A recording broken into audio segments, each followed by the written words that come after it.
अस्सलाम वालेकुम। उम्मीद करती हूँ आप सब खैरियत से होंगे। आज की इस लेक्चर में मैं आपको बताऊंगी सब्जेक्ट वर्ब एंड ऑब्जेक्ट की अरेंजमेंट क्या होती है।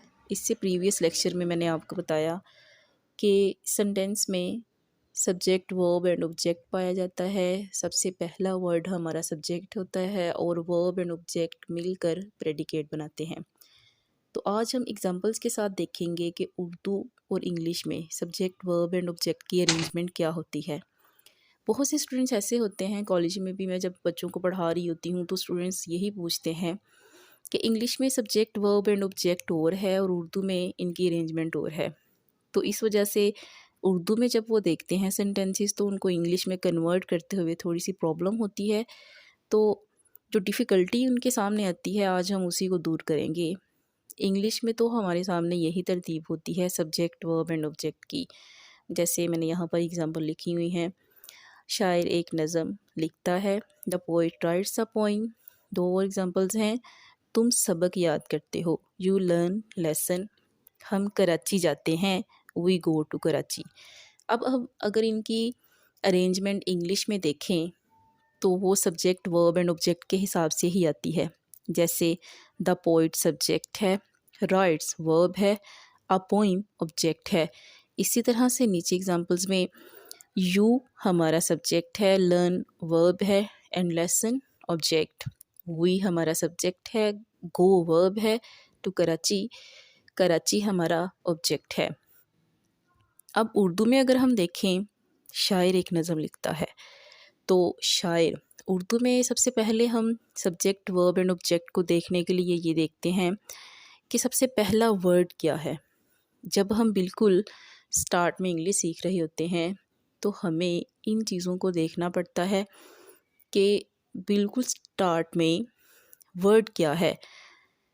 उर्दू के मोस्टली सेंटेंसेस में सबसे पहला लिखा जाने वाला वर्ड जो होता है हमारा सब्जेक्ट होता है। यहाँ पर 3 एग्जांपल्स देखते हैं आप। तो हमारे पहले लिखे गए वर्ड्स हमारे सब्जेक्ट्स हैं। पहले सेंटेंस में हम देखते हैं शायर हमारा सब्जेक्ट है। अब हम उर्दू में अगर देखें तो शायर एक नज़म लिखता है। यहाँ पर लिखना बिल्कुल एंड पे आ रहा है और एक नज़म दरमियान में है। तो यहाँ पर सबसे पहले हम शायर सब्जेक्ट को देखेंगे तो दरमियान वाले 2 वर्ड्स छोड़ देंगे। एक नज़म इसको छोड़ के एंड पे चले जाएंगे लिखता है की तरफ। तो फिर हमारी ये तरतीब बनेगी सब्जेक्ट वर्ब और ऑब्जेक्ट की। क्योंकि उर्दू में हमारी जो अरेंजमेंट होती है वो है सब्जेक्ट ऑब्जेक्ट और वर्ब, यानी सब्जेक्ट के बिल्कुल साथ हमारा ऑब्जेक्ट पाया जाता है उर्दू के सेंटेंसेस में। तो यहाँ पर आप देखेंगे कि इनकी ट्रांसलेशन करने के लिए हम सबसे पहले वर्ड की ट्रांसलेशन करेंगे शायर, द पोइट लिखता है, राइट्स। और उसके बाद हम दरमियान वाले वर्ड्स को देखेंगे जो मोस्टली हमारे सब्जेक्ट के बिल्कुल साथ पाए जाते हैं, यानी उर्दू के सेंटेंसेस में हमारा ऑब्जेक्ट सब्जेक्ट के बिल्कुल साथ होता है। एक नज़म, अ पोइम। इसी तरह से दूसरी एग्जांपल्स देखें। तुम सबक याद करते हो, सबसे पहले हम तुम की इंग्लिश करेंगे। यू याद करते हो, लर्न क्या याद करते हो, लेसन। तो अब हमारे सब्जेक्ट के बिल्कुल साथ ही ऑब्जेक्ट पाया जा रहा है सबक। You learn a lesson, you learn lesson. तो तुम सबक याद करते हो, तुम हमारा सब्जेक्ट है। तो हम सबक को छोड़ के बिल्कुल एंड पे चले जाएंगे, याद करते हो ये हमारा वर्ब है।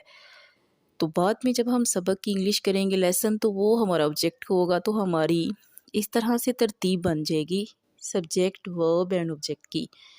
नेक्स्ट एग्जांपल पे देखें, हम कराची जाते हैं। तो हम की इंग्लिश हम सबसे पहले करेंगे हुई। उर्दू में हम दरमियान वाले वर्ड को छोड़ के बिल्कुल एंड पे चले जाएंगे। उसकी हम इंग्लिश करेंगे पहले गो टू कराची, कराची जाते हैं। तो अब हम एंड पे जाते हैं अपने ऑब्जेक्ट की तरफ। तो इन सेंटेंसेस के थ्रू आपने सीखा कि हम लोग एक उर्दू के सेंटेंस को इंग्लिश में किस तरह से कन्वर्ट करते हैं, यानी सेंटेंस का सबसे पहला लफ्ज़ हमारा सब्जेक्ट होगा और उसके बिल्कुल साथ वाला वर्ड जो होता है हमारा मोस्टली ऑब्जेक्ट होता है और बिल्कुल एंड पे हमारा वर्ब पाया जाता है। तो इंग्लिश में सब्जेक्ट वर्ब एंड ऑब्जेक्ट की तरतीब के लिए हम देखते हैं कि सबसे पहले हम वर्ड जो सबसे पहला लिखा जाए उसकी इंग्लिश करेंगे, बिल्कुल एंड पे चले जाएंगे, हम वर्ब को लेंगे और मिड में आके हम ऑब्जेक्ट को लेंगे। मैं उम्मीद करती हूँ कि आज के इस लेक्चर में आपने एक उर्दू के सेंटेंस को इंग्लिश में कन्वर्ट करना सीखा। अगर आप इस वीडियो को 2 से 3 दफ़ा देख लेते हैं तो मैं श्योरिटी देती हूँ कि इंग्लिश और उर्दू के सेंटेंसेस में जो आपको डिफ़िकल्टी पेश आती है इनको कन्वर्ट करते हुए, वो कभी नहीं आएगी। मेरे चैनल को सब्सक्राइब करें, इस वीडियो को ज़्यादा से ज़्यादा शेयर करें ताकि जिनको प्रॉब्लम हो रही है इंग्लिश सीखने में उनकी वो हल हो सके। बहुत शुक्रिया। कमेंट बॉक्स में मुझे ज़रूर बताइएगा कि आपको आज की वीडियो कैसी लगी।